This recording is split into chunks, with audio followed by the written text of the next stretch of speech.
সুপ্রিয় দর্শক, আসসালামু আলাইকুম। স্বাগত জানাচ্ছি রনি নিউজের এখনকার আয়োজনে।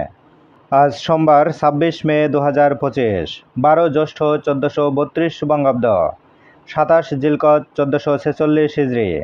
জানিয়ে দেব আজকের দৈনিক বাংলাদেশ প্রতিদিন পত্রিকার শিরোনামগুলো। ডিসেম্বরের মধ্যে নির্বাচন হতে হবে, আলোচনা সভায় বক্তব্যে তারেক রহমান।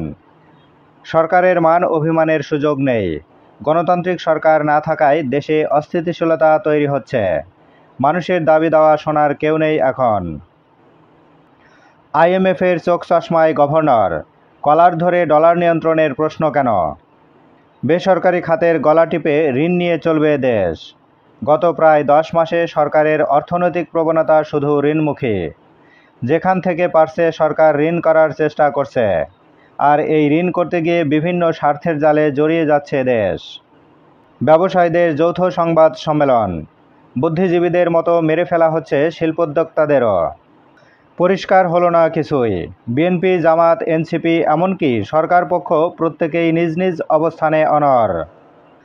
সরকারি চাকরি অধ্যাদেশ জারি, 4 অপরাধে হবে শাস্তি। প্রধান উপদেষ্টার সঙ্গে সাক্ষাৎ প্রধান বিচারপতির। আলী রিয়াজ, ঐকমত্য না হওয়া বিষয়গুলোও প্রকাশ করা হবে। মানবতা বিরোধী অপরাধ, আনুষ্ঠানিক অভিযোগ আমলে নিলেন ট্রাইব্যুনাল। শেখ হাসিনাকে হাজির হতে বিজ্ঞপ্তি দেওয়ার নির্দেশ। বাবার চিকিৎসা করাতে না পেরে মেডিকেল শিক্ষার্থীর আত্মহত্যা। এনবিআরের ঘোষিত কর্মসূচি প্রত্যাহার, অধ্যাদেশ সংশোধন করবে সরকার। এবার শেষের পাতা, পুশ ইন করেই যাচ্ছে ভারত। মৌলভীবাজারে ১৫৩ ও মেহেরপুর সীমান্তে ১৯ জনকে ঠেলে পাঠালো বিএসএফ। সক্ষমতা বাড়াচ্ছে সশস্ত্র কেএনএফ। চট্টগ্রাম থেকে ২০,৫০০ ইউনিফর্ম জব্দ। অচল নগর ভবন, দাবি আদায়ে অবস্থান ইশরাকপন্থীদের।